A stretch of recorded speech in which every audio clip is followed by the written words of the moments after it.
pas née dans un foyer chrétien. Et bon, après, en grandissant, j'y croyais pas trop en Dieu. Mais j'ai vu que Dieu a guéri ma mère, alors qu'elle avait une maladie. Elle avait une maladie incurable. Elle avait des cachets à vie et j'ai vu que Dieu il a fait ça.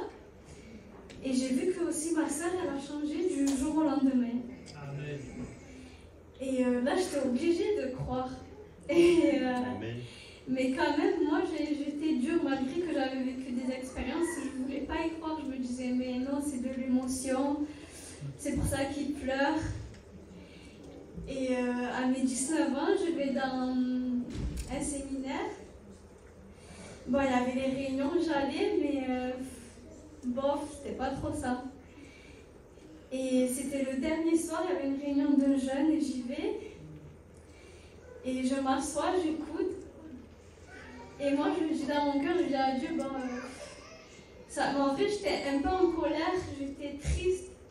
Et je lui ai dit, je viendrai jamais à toi. Avec moi, ça marchera jamais. Je lui disais que des trucs comme ça.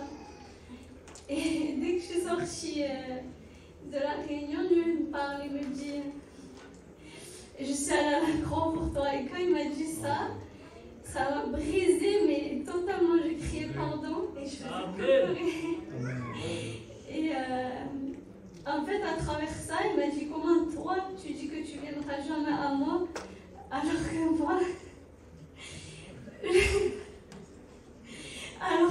je suis mort pour toi, pour que tu aies la vie éternelle. Et j'avais une présence, une paix sur moi que je n'avais jamais.